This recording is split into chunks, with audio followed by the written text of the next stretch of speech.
하나님 말씀 보겠습니다. 사도행전 17장을 펴주시기를 바랍니다.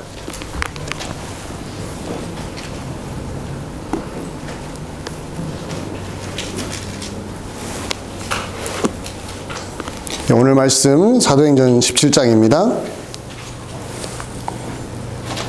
사도행전 17장 10절에서 12절의 말씀 한 절 한 절 읽겠습니다. 제가 한 절, 여러분들이 한 절, 12절은 함께 읽겠습니다. 제가 먼저 10절의 말씀 읽죠. 밤에 형제들이 곧 바울과 실라를 베레아로 보내니 그들이 이르러 유대인의 회당에 들어가니라. 베레아에 있는 사람들은 데살로니가에 있는 사람들보다 더 너그러워서 간절한 마음으로 말씀을 받고 이것이 그러한가 하여 날마다 성경을 상고하므로 그 중에 믿는 사람이 많고 또 헬라의 귀부인과 남자가 적지 아니하나. 아멘. 사람과 사람이 만나서 대화를 하지 않습니까? 그 대화를 의사소통이라고 표현을 하는데, 의사소통을 함에 있어서 가장 기본적인 두 가지가 있어요. 그것은 뭐냐면 말하기와 듣기입니다. 말을 하는 것과 듣는 것이 잘 되면 이 두 사람이 의사소통이 잘 된다라고 평가를 합니다. 말을 많이 한다고 해서 의사소통이 잘 되는 게 아니고요. 또 일방적으로 듣기만 한다고 해서 의사소통이 되는 것이 아니죠. 참 말을 잘 하시는 분 중에 듣기를 못 하시는 분이 있어요. 들으라고 하면 이 사람이 못 듣겠대요. 그래서 자기 이야기를 막 하는 것은 신나는데 들으라고 하면 어떻습니까? 먼 산 쳐다보는 거예요. 눈동자가 초점이 없어지는 거죠. 그런 분들이 가끔 있어요. 또 어떤 분은 말하지를 못해요. 말하는 것이 힘들대요. 그 대신에 듣는 것은 너무 자신 있다고 하는 거예요. 또 이런 분들을 만나면 어떻습니까? 상대방도 말 안 하고 이쪽도 말 안 하면 어떻습니까? 의사소통이 안 이루어지지 않습니까? 우리가 하나님 말씀을 대할 때도 비슷한 현상이 일어나요. 우리가 말씀 앞에 서면 말씀으로부터 듣습니다. 우리는 읽는다, 설교를 듣는다고 하지만 듣는다고 말하죠. 그리고 우리는 그 말씀을 들으면서 생각을 하죠. 하나님이 어떠한 뜻으로 우리에게 말씀해 주신지를 들으면서 우리는 그 말씀을 이해하게 되지 않습니까? 말씀은 항상 들려집니다. 그렇죠? 우리는 또 그 말씀을 항상 또 들어야 되는 사람들이죠. 그 의사소통이 얼마나 잘 이루어지느냐, 이것은 개인적으로 많은 차이가 있어요. 같은 곳에서, 즉 같은 예배당에서 같은 말씀을 듣는데 사람들마다 온도 차이가 있거든요. 뜨겁게 받아들이는 사람이 있고 냉담하게 받아들이는 사람이 있어요. 왜 그러느냐? 그 말씀이 전달되는 것도 중요하지만 그 말씀을 듣는 사람의 상태에 따라서 큰 차이를 보인다는 것을 우리가 감지할 필요가 있어요. 우리가 사도행전을 쭉 좀 살펴보지 않습니까? 자, 사도행전의 전체 내용을 이런 관점에서 보면은 정확하게 좀 클리어하게 우리가 이해할 수가 있습니다. 그 뭐냐면 하나님의 말씀이 들려지는 한쪽과 또 그 말씀을 듣는 또 다른 쪽이 이 사도행전 전체를 아우르고 있죠. 주된 스피커가 누굽니까? 베드로와 바울이 지역을 다니면서 하나님의 복음을 전하지 않았습니까? 그리고 그 각 지역에 있는 사람들 중에 그 복음을 듣고 회심하고 어떤 사람은 거절하고 또 어떤 사람은 어떻습니까? 무관심하기도 하고 또 어떤 경우는 매우 그 말씀이 싫어가지고 핍박을 가하는 경우도 있지 않습니까? 하나님의 말씀이 들려졌을 때에 사람들이 어떻게 반응하고 있는지를 우리가 사도행전을 가만히 보면서 관찰할 필요가 있어요. 하나님이 어떠한 말씀을 하셨느냐라는 것을 어떠한 마음의 자세로 듣고 있느냐, 이것이 매우 중요하다는 것을 우리가 기억을 해야 됩니다. 오늘 우리가 살펴본 베레아 사람들 이야기를 통해서 오늘 저는 여러분에게 이 말씀 듣기의 롤 모델이라고 할 수 있는 이 베레아 사람의 이 듣기, 하나님 말씀을 어떻게 잘 들었는가를 통해서 우리 자신을 한번 돌아보기를 원하는데요. 11절을 중심으로 해서 자세하게 한번 살펴보기를 원합니다. 11절 한번 함께 한 목소리로 이 말씀을 읽어볼까요? 시작. 베레아에 있는 사람들은 데살로니가에 있는 사람들보다 더 너그러워서 간절한 마음으로 말씀을 받고 이것이 그러한가 하여 날마다 성경을 상고함으로. 저는 이 말씀 11절을 묵상하면서 어떤 걸 생각했냐면 어떻게 하면 우리가 하나님의 말씀을 잘 들을 수 있을까? 그걸 한번 생각을 해봤어요. 말씀을 우리가 듣는데 어떻게 들어야 말씀이 제대로 들려질 수 있을까?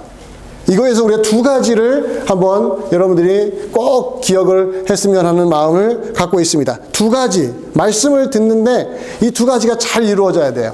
하나는 뭐냐면 말씀을 받아들이는 모습. 말씀을 받아들이는 거. 자, 듣는 거 말고 받아들이는 거. 또 한쪽은 뭐냐면 그 말씀을 묵상하는 것. 이 두 가지가 잘 이루어질 때 말씀 듣기는 성공할 수가 있는데요. 오늘 11절을 다시 한번 보시면 전반부는 뭐라고 합니까? 말씀을 받았다라고 표현하지요. 간절한 마음으로 말씀을 받고 그 11절의 마지막에는 또 뭐라고 합니까? 날마다 성경을 상고하고, 이 상고한다는 건 뭐죠? 묵상하고 깊이 그 내용을 들여다봤다라는 거예요. 자, 오늘 이 두 구절을, 이 두 내용을 통해서 말씀을 받아들이는 행위와 또 말씀을 깊이 묵상하는 그 행위를 통해서 우리가 어떤 마음을 갖고 말씀을 들어야 제대로 들을 수 있는가 한번 우리 자신을 살펴보기를 원합니다. 자, 우선 여러분과 제가 꼭 기억해야 될 것은 말씀을 들은 다음에 꼭 여러분과 저가 이루어져야 되게 뭐냐면 이 말씀을 받아들여야 한다는 거예요. 자, 말씀을 듣는다고 해서 다 받아들이냐? 그렇지 않습니다. 말씀 듣는 것과 받아들이는 것 사이는 의외로 깊은 골이 있어요. 어떤 성도님은 말씀을 듣자마자 아멘 하고 금방금방 흡수하듯이 받아들이는 사람이 있어요. 그 말씀이 어떤 말씀이든지 아멘 할 자세를 갖고 그 말씀에 은혜 받겠다는 각오로 그 말씀을 수용하려고 하는 자세로 아멘 하신 분들이 있습니다. 그리고 어떤 분들은 그 말씀을 들으면서 저 말씀을 내가 받아들여야 돼 말아야 돼 라고 하면서 고민하면서 듣는 분도 있습니다. 즉 말씀이 들려졌을 때 그 말씀을 내가 수용하고 있느냐 받아들이고 있느냐는 것은 매우 다른 영역이라는 것을 기억을 하셔야 돼요. 이 시간에 제가 설교를 하지요. 우리 성도님들은 말씀을 듣지요. 제가 전하고 여러분이 듣는 것은 이것은 변하지 않은 구도예요. 근데 이 안에서 여러분과 저 사이에 뭔가 작용이 일어나야 된다는 거죠. 그래서 말씀을 전하는 사람의 그 메시지를 듣는 사람들이 수용하는 것, 받아들이는 것. 그런 부분에서 여러분과 제가 우리 스스로를 한번 돌아봐야 되는데, 자, 이 말씀을 받아들이도록 하는 우리의 마음 자세, 매우 중요한 두 개의 마음 자세를 한번 오늘 본문을 통해서 확인을 하겠습니다. 어떻게 하면 이 말씀을 잘 받아들일 수 있을까? 한번 여러분 자신을 한번 관찰해 보세요. 내가 말씀을 듣는데 왜 내가 말씀을 받아들이지 못할까? 또 어떤 분들은 말씀을 듣자마자 말씀을 착착 받아들이는 사람인데 왜 나는 말씀을 들으면 이렇게 내 마음에 이렇게 와닿지도 않고 그 말씀을 내가 수용하지 않는 것 같고 왜 말씀이 내 안으로 들어왔다가 통통 튀어나가는 느낌 있잖아요? 왜 내 마음이 그런 상태일까? 이 두 가지가 없어서 그런 거예요. 이 두 가지, 오늘 본문에 이 두 가지가 나옵니다. 첫 번째, 말씀을 잘 받아들이기 위해서 꼭 필요한 마음 자세. 첫 번째 뭐냐면 너그러움이에요. 너그러움. 오늘 본문 11절을 다시 한번 보세요. 베레아에 있는 사람들은 데살로니가에 있는 사람들보다 뭐라고 합니까? 더 너그러워서 비교하고 있어요. 데살로니가에 있는 사람들과 베레아에 있는 사람들을 비교하고 있습니다. 어느 쪽이 더 너그러워요? 베레아에 있는 사람들이 더 너그럽대요. 이 너그러움, 이 관대함, 이것이 바로 말씀을 잘 듣게 만들어주는 마음의 자세입니다. 바울이 베레아에 있는 사람들에게 복음을 전하자 그들의 마음이 너그러워서, 누구보다 너그러워요? 데살로니가에 있는 사람보다 더 너그러워서, 이것은 지금 사도행전을 기록한 저자가 의도적으로 부각시킨 거예요. 너그럽대 뭐라고요? 더 너그러워서. 이 말은 하나님의 말씀이 들려졌을 때 사람들마다 어떻게요? 다르게 반응한다는 거죠. 너그럽게 반응한 사람이 있고 덜 너그럽게 반응한 사람이 있다는 거예요. 더 넓은 마음으로, 관대한 마음으로 받아들이는 사람이 있고, 또 어떤 분은 깐깐한 마음으로 마음을 좁혀가지고 그 말씀이 들어오지 못하도록 만드는 분도 있다라는 이야기예요. 베레아 사람들은 어떤 사람이라고요? 더 너그러워서, 마음이 더 넓어서. 여러분, 복음서를 보면 예수님이 말씀을 전했을 때에 가장 너그럽지 못했던 사람들이 누구였습니까? 바리새인들, 서기관들이었죠. 성경에 보면 바리새인들, 서기관들이라고 하는데 이 두 사람은 사실은 같은 유예요. 같은 유. 바리새인 중에 서기관을 하는 사람도 있었고, 이 바리새인과 서기관들은 이상하게 예수님이 말씀만 하시면 마음이 깐깐해졌어요. 자기들끼리 설교하고 설교를 드릴 때는 마음이 넓다가도 예수님이 강단에 서서 말씀만 전하면 마음이 확 좁아져가지고 깐깐해지는 거예요. 왜 그럴까? 두 가지가 마음에 걸린 겁니다. 예수님 자체가 싫은 거예요. 예수님이 싫으니까 그가 말하는 내용도 싫어요, 안 싫어요? 싫어요. 말씀 자체와 그 말씀을 전하는 사람과의 이 관계는요, 동전의 양면이에요. 우리가 보통 그런 말 하죠. 아, 사람 보지 말고 말씀만 들어. 됩니까? 안 됩니까? 안 돼요. 안 돼요. 두 개가 같이 가기 때문에 그렇습니다. 말씀을 전하는 사람의 목소리, 표정, 그 말씀을 전하는 사람과 말씀을 듣는 사람의 인격적인 관계, 교제, 이것들이 다 믹서가 돼가지고 어때요? 섞어져서 말씀을 전하는 사람의 말이 들리느냐 안 들리냐의 이런 태도가 바뀌는 거예요. 바리새인과 서기관들이 예수님이 말씀하실 때, 여러분, 예수님보다 설교 잘하는 사람이 있습니까? 없습니까? 이 땅에. 있다고 하면 그 교만한 사람들이죠. 예수님이 설교를 못하신 분이 아니에요. 어마어마하게 잘하셨어요. 폐부를 찌르고요.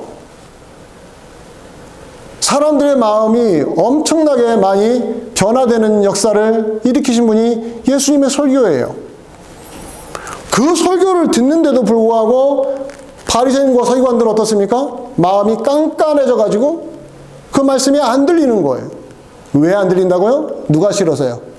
그 말씀을 전하는 예수님이 싫어서요. 두 번째는 그 예수님이 전하는 내용이 싫은 거예요. 예수님이 전하는 내용이 싫어요. 왜요? 그 메시지가 자꾸 누구에게 부딪혀요? 바리새인들과 서기관들의 마음에 부딪히는 거예요. 좋은 쪽으로 부딪히는 것이 아니라 왠지 우리들을 비난하는 것 같고 우리를 지적하는 것 같아서 마음이 불편해지는 거예요. 그래서 바리새인과 서기관들이 예수님이 입만 열고 이야기만 하면은 마음이 좁아져서 그 말씀을 튕겨내는 것이죠. 하나의 단적인 예를 여러분들에게 말씀을 드리면, 자, 이들의 문제가 어디에 있는지를 확인시켜주는 중요한 본문인데, 마태복음 9장에 나온 하나의 사건입니다. 설명을 드리면, 어떤 사람들이 이 침상에 누워있는 중풍병자를 침대째 메고 와가지고 예수님 앞에다가 내려놨습니다. 고쳐달라고. 그때 예수님이 그 중풍병자를 향하여 뭐라고 하셨습니까? 자리에서 일어나라! 라고 하지 않고 내 죄 사함을 받았느니라, 이런 말씀을 해버리신 거예요. 자, 중풍병자를 들쳐메고 온 사람들은 무엇을 바라보고 왔죠? 병이 낫기를 위해서 왔는데 병은 안 고쳐주시고 너의 죄가 사함을 받았다 이렇게 선언을 해버리신 거예요. 자, 그 옆에 있는 사람들이 누구였냐면 서기관들, 바리새인들이 있었거든요. 그들이 그 말을 듣자마자 마음에 화가 치밀어 오른 거죠. 왜 그랬냐면 그들이 하는 말이 이랬습니다. 속으로 하는 생각이, 이 예수라는 사람이 지금 신성모독죄를 짓고 있구나. 왜 신성모독죄냐면 너의 죄가 용서받았다라는 것은 누구만이 할 수 있어요? 유대인들의 입장에서는요, 하나님만 하실 수 있는 거거든요. 근데 인간 예수가 하나님처럼 상대방의 죄를 일방적으로 용서를 해 주시니까 이 서기관 바리새인들은 화가 난 거예요. 불편해진 거죠. 그래서 어떻게 이 사람이 신성모독죄를 짓지? 하면서 거부하는 마음이 그 안에 생긴 것이죠. 이러자 예수님이 놀라운 말씀을 하세요. 그들의 속마음을 쏙 들어갔다 나오신 것처럼 읽으시고는 이렇게 말을 하셨어요. 너희가 어찌하여 마음에 악한 생각을 하느냐. 악한 생각을 하느냐. 이 표현이 저는 매우 새롭게 다가왔습니다. 마음에 무슨 생각을 했다고요? 악한 생각. 악한 생각이 뭐죠? 예수님이 죄사함을 받았느니라고 했을 때 신성모독죄를 짓는 저 예수는 죽어 마땅하다고 생각했던 것을 악한 생각이라는 거예요. 저는 이것을 이렇게 풀어봤어요. 예수 그리스도의 말씀을 들을 때에 우리 마음이 악하다는 것은 뭐냐면 자기 관점에서 그 말씀을 재단하기 때문에 악해진다는 거예요. 이 악함이라는 것은 도덕적인 말이 아닙니다. 도둑질했다, 강도질했다 이런 마음이 아니라 그 말씀을 거절하는 마음. 저는 오늘 이 말씀을 이것을 베레아 사람들하고 비교해 본다면 너그럽지 못한 마음. 사람이 너그러워지지 않고 말씀을 계속 대하면요, 마음이 어느 순간 악해집니다. 자, 잘 들으십시오. 악해진다는 말을 나쁜 짓을 했다라는 뜻이 아닙니다. 악한 마음이라는 것은 그 말씀을 거절하고 있다는 거예요. 하나님의 말씀이 분명한데 내 귀에는 들리지 않고 그 말씀이 싫고 그 말씀이 실증나고 그 말씀을 거절하는 마음이 있을 때 우리 마음은 어떤 마음이라고요? 악한 마음이라고요. 악한 마음. 이미 내 마음은 악해져 버린 거예요. 그래서 하나님 말씀이 안 들리는 것이죠. 따라서 여러분과 제가 말씀을 들을 때에 그 말씀을 받아들이는 나의 어떤 역량, 차이, 여기에 무엇이 자리 잡고 있냐면 너그러운가 너그럽지 않은가. 말씀을 전하는 사람에 대한 너그러움과 그 말씀을 전하는 내용에 대한 너그러움이 내 안에 있으면 그 말씀을 받아들이기가 훨씬 쉽습니다. 이거 꼭 기억하시길 바랍니다. 따라서 여러분들 주일날 예배에 나오실 때 집에서 기도하고 나오십시오. 다른 거 기도하지 마세요. 이거 기도하세요. 말씀을 들을 때 내 마음이 너그럽게 해주십시오. 너그럽게 해주십시오. 그러면은 너그럽게 해달라고 하면은 딱 여러분 마음속에 뭔가 탁 올라오는 게 있을 거예요. 난 목사님이 싫은데? 목사님이 이야기하는 게 싫은데? 목사님 목소리가 싫은데?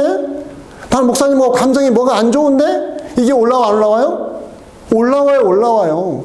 바로 그 포인트를 여러분들이 짚어내셔야 한다는 거예요. 누가 해결 못 해줍니다. 강희진 목사가 아니라 다른 목사가 오잖아요? 그럼 2, 3년 만에 또 감정이 상해요, 여러분들. 강단에 누가 설교했느냐? 중요하지 않아요. 말씀만 전하고 여러분과 인터랙션이 이런 교제가 없으면 강사죠, 강사. 어느 목회자가 와서 설교를 하든 간에 여러분과 관계를 형성하게 되어 있습니다. 그러면 그 안에는 싫고 좋음이 있어요, 없어요? 생기는 거예요. 말씀을 전하는 사람이 있으면 말씀을 듣는 사람이 있잖아요. 그 말씀을 듣는 사람이 왜 말씀을 들어야 됩니까? 내 영혼을 위하여 듣는 거예요. 나의 신앙을 위하여 듣는 거예요. 근데 내 마음이 너그럽지 못하니까 그 말씀이 계속 내 안에서 가시처럼 박히기만 하고 통통 튕겨나가는 거예요. 왜요? 내 마음이, 내 감정이 안 좋으니까. 그랬을 때 여러분들 예배 시간 오기 전에 꼭 기도하셔야 됩니다. 하나님, 내 마음에 혹시 목회자에 대한 불편함이 있으면 하나님 이거 깨끗하게 해결해 주세요. 자꾸 목사님 때문에 목사님의 설교가 안 들려요. 그럼 목사님을 갈아치워야 됩니까? 제가 말씀드렸잖아요. 갈아치운들 누가 와도 똑같은 일이 또 벌어져요. 말씀을 듣는 사람의 마음에 너그러움이 사라지면 어떤 위대한 말씀이 들려도 그 말씀은 죽어버립니다. 너그러움은 너무너무 중요한 거예요. 두 번째 마음의 자세. 자, 너그러움과 함께 꼭 이것이 있어야 되는데 간절함이 있어야 됩니다. 간절함이. 오늘 다시 11절로 가보시면 베레아에 있는 사람들이 데살로니가 사람들보다 더 너그러운데 그 다음에 뭐가 나와요? 간절한 마음으로 들었다고 하죠. 간절한 마음으로 받았다라고 하죠. 간절한 마음. 저는 이거 너무너무 중요하다고 봐요. 자, 앞에서는 너그러움을 이야기했어요. 근데 바로 뒤에 뭐가 따라왔어요? 간절함이 따라왔죠. 이 둘 사이가요, 여러분 어떤 관계처럼 느껴지십니까? 너그러움은 다 간절해진가요? 그렇지 않아요. 너그러우면 사람이 느슨해집니다.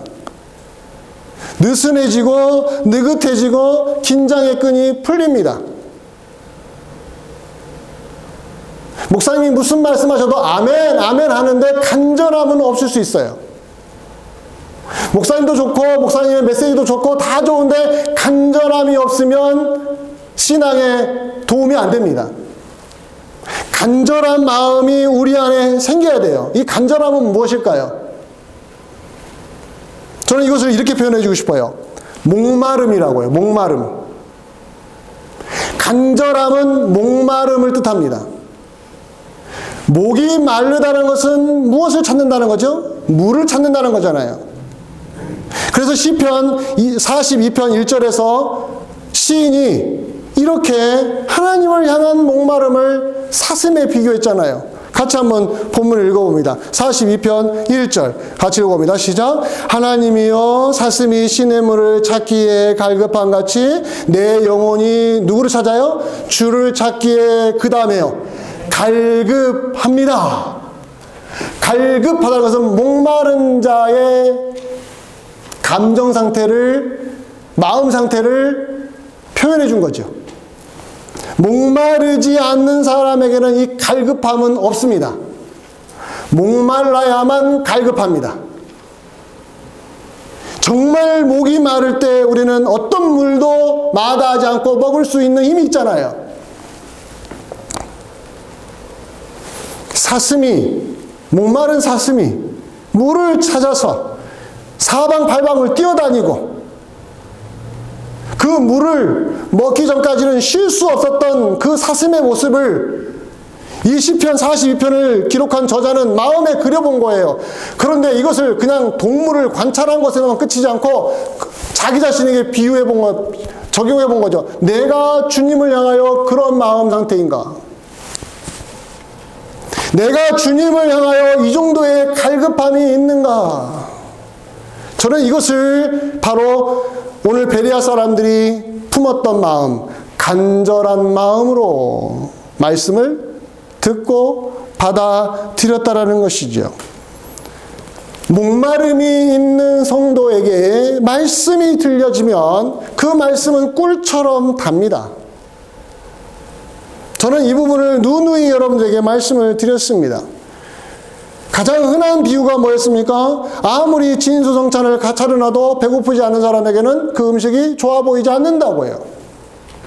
그러나 너무너무 2, 3일 동안 굶은 사람에게 여러분들 죽 하나만 줘도 어떻습니까?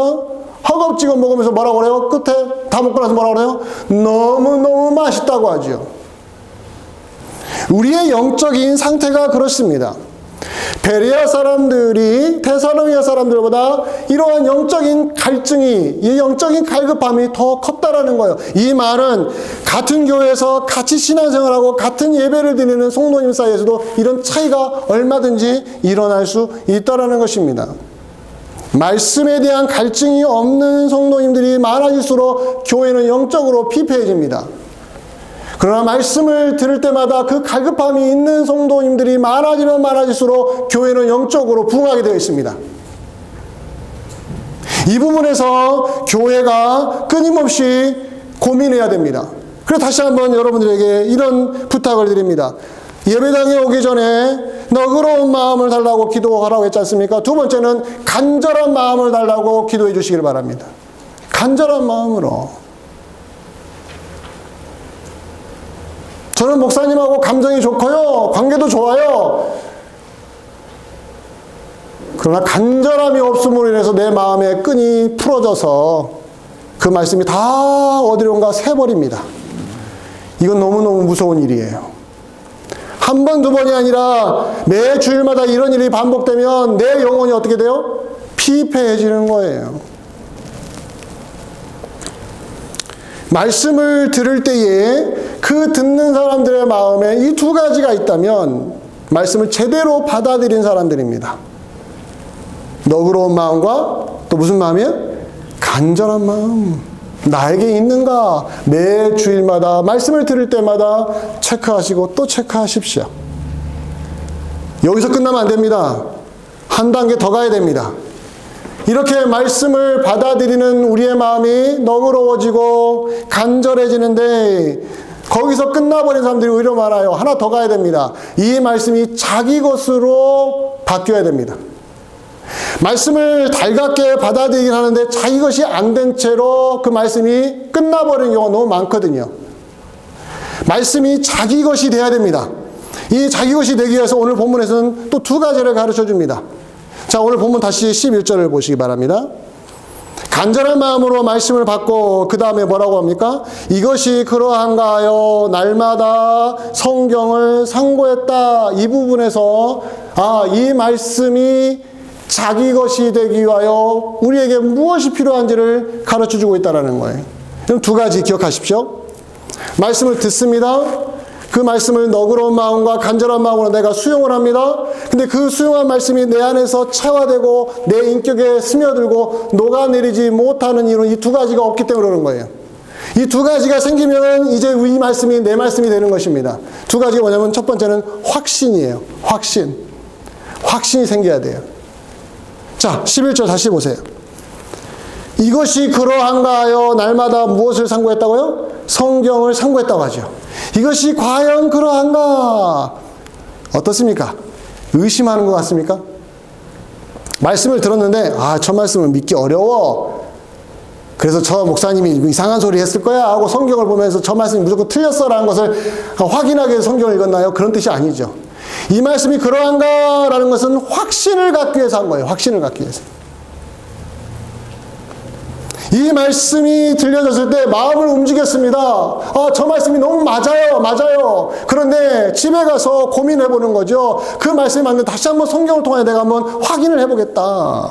확인해 보니까 정말로 성경 전체에 그렇게 흘러가는 거예요. 의심하는 마음으로서 확인하는 것이 아니라 더 알고 싶어서 확인을 했더니 그 말씀이 어느 순간 어때요? 내 마음속에 확신으로 자리 잡기 시작하는 겁니다. 하나님의 말씀이 확신으로 자리 잡았을 때 누구도 그 사람을 흔들 수가 없습니다. 정말 중요한 겁니다. 설교자는요, 강단에서 하나님의 말씀이 성경을 설교해야 됩니다. 그렇다면 듣는 청중은 또 무엇을 가지고 확인해야 됩니까? 그 똑같은 성경을 가지고 그 말씀이 과연 그러한가 확인을 하는 이유는 뭐라고요? 의심하기 위해서가요? 인가요? 아니면 상대방이 뭘 잘못했는가를 트집잡기 위해서 그런가요? 아니에요. 확신하기 위하여 그 말씀을 성경을 통하여 다시 들여다보는 거예요. 여러분, 학교 다닐 때 공부 잘하는 학생들의 특징이 뭡니까? 선행학습이 아닙니다. 선행학습은 미리 알고 가는 거 아니에요? 진짜 공부 잘하는 학생은요, 복습하는 학생이에요. 복습을 얼마나 잘하느냐. 제가 예전에 한번 말씀드렸지만, 학교 교실에서 선생님이 무슨 말 했을 때 그 말을 다 이해했어요. 근데 끝나고 나서 30분만 지나면요, 50%가 날아간대요. 내 기억에서 50%가 날아간대요. 근데 그 30분 안에 내가 복습을 하잖아요? 그러면요, 무려 90%를 유지할 수 있대요. 저는 성경을 대할 때도 마찬가지라고 봅니다. 하나님의 말씀이, 여러분들 목사님이 설교할 때는 너무 잘 알아듣겠는데 또 돌아섰더니 다 잊어버렸어요. 그게 아니에요. 내가 그 말씀을 간절하게 들으면 그 말씀을 놓치지 않으려고 다시 말씀을 통하여 확인하고 또 확인하면서 그 말씀이 내 안으로 스며들도록 만드는 훈련을 잘하는 성도님들은 신앙생활 정말 잘하고 있는 거죠. 그렇기 때문에 같은 말씀을 들어도 왜 성도님들 따라서 이렇게 천차만별의 반응이 나타나느냐? 저는 복습을 잘 하느냐 못하느냐에 달려있다고 봅니다. 아, 목사님 설교 한번 듣는 것도 지겨워 죽겠는데 무슨 또 복습까지 하라고 그래요?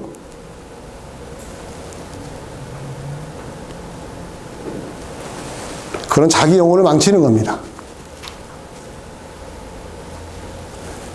학생에게 엄마가 자기 아들, 딸에게 왜 공부를 다시 와서 확인하라, 복습하라 하냐면 그 아이를 위해서 하는 거잖아요.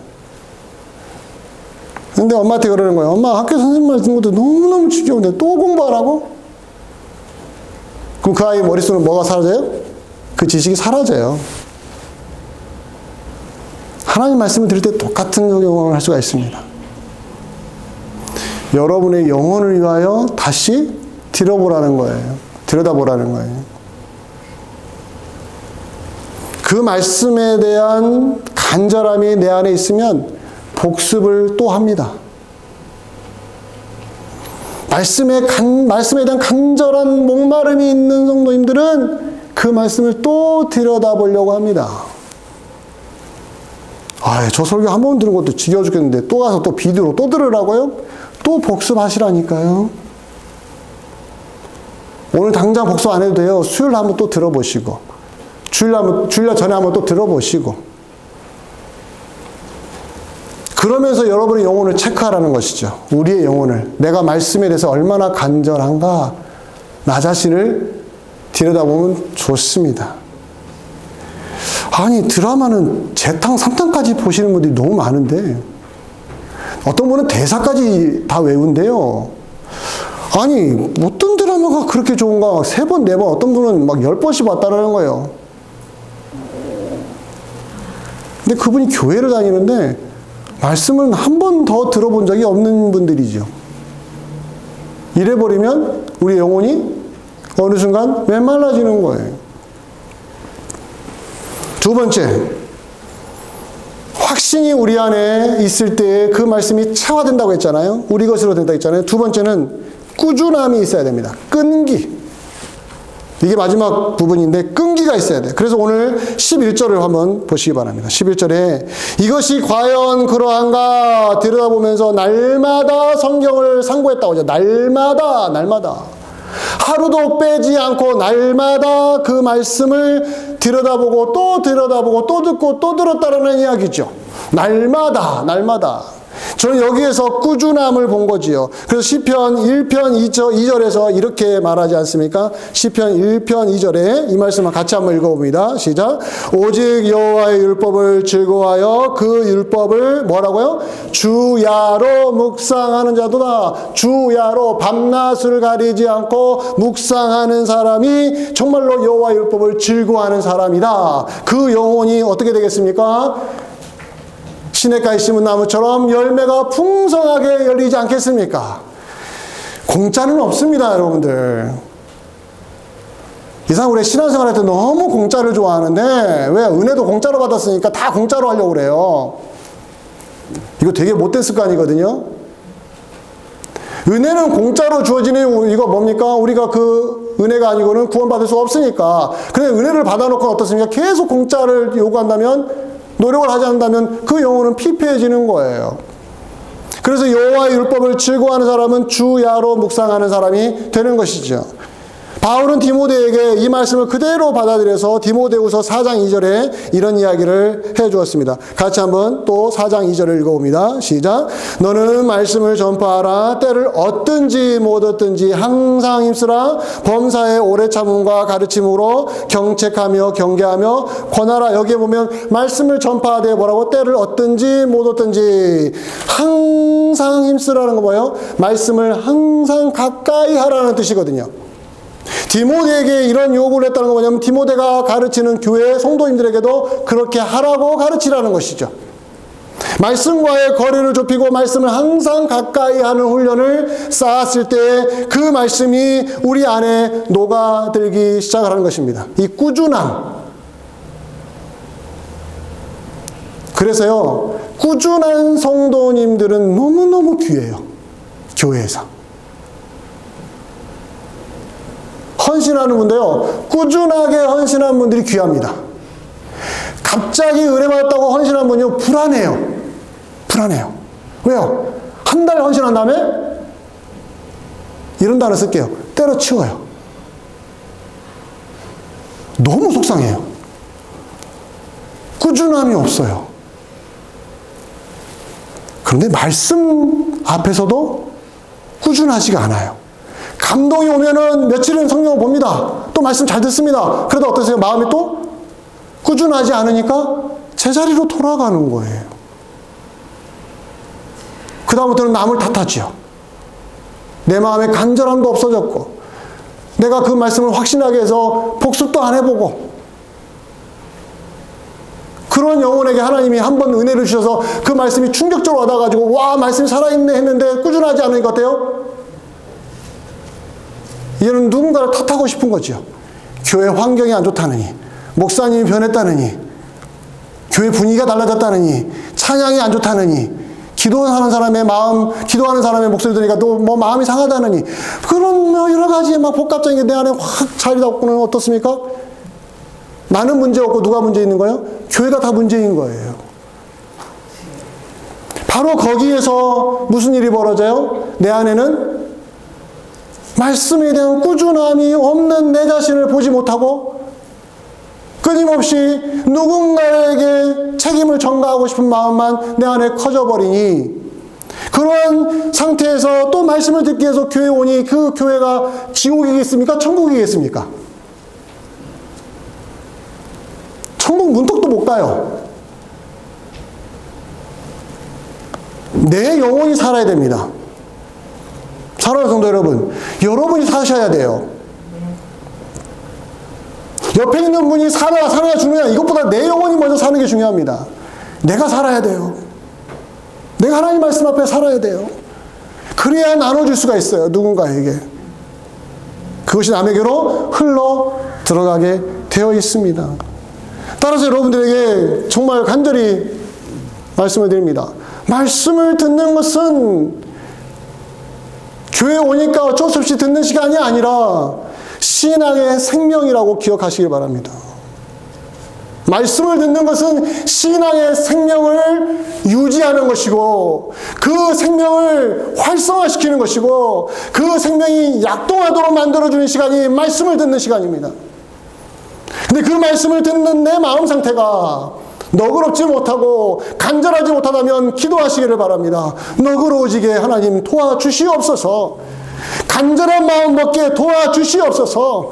내 마음이 간절해졌을 때 그 말씀이 내 안에서 녹아들 수 있도록 역사하여 주시옵소서. 그 말씀이 내 안에서 확신으로 자리 잡게 하여 주옵소서. 그리하여 그 말씀을 또 복습하고 또 듣고 또 들으면서 내 안에서 더 진하게 녹아들게 하여 주시옵소서. 사골 국물이 불을 데피면 데필수록 더워요. 진해지는 것처럼 우리의 영혼이 그 말씀 앞에 더 노출되면 노출될수록 복습하면 복습할수록 내 영혼이 살아나는 것을 체험하게 하여 주시옵소서. 이 기도가 여러분 예배당에 오기 전에 하나님 앞에 드려졌을 때 하나님이 가만히 계시겠습니까? 가만히 안 계시죠. 마음을 움직이시는 하나님 아닙니까? 우리를 회심케 하시는 하나님 아닙니까? 예수 믿게 하시는 하나님 아닙니까? 누구 탓을 하기 전에 내 탓을 하시고 내가 하나님 앞에 어떤 마음으로 와 있는지 예배당에 오기 직전까지 딴 거 하다가 마음 분장 상태에서 교회당에 와놓고는 와서 은혜를 못 받았다고 해서 누구 탓을 한다면 내 영혼이 망가지는 것입니다. 내 영혼이 망가지는 거예요. 더 이상 주변 탓하지 마시고 내 영혼을 탓하시기 바랍니다. 내가 받아야 될 은혜를 내 마음의 준비가 안 되어 있어서 다 흘려보낸다면 이거보다 더 큰 비극은 없을 것입니다. 다시 말씀드립니다. 말씀 듣기는 뭐라고요? 신앙의 생명이라고 해요. 절대로 소홀히 여기지 마시기를 바랍니다. 그래야 이 너그러움과 간절함과 확신과 꾸준함이 이 네 개가 내 안에서 녹아들어서 내 영혼이 살아 움직이는 놀라운 체험하시기를 주의 이름으로 간절히 축원드립니다. 예, 기도하겠습니다. 고마우신 아버지 하나님, 우리의 영혼을 들여다봅니다.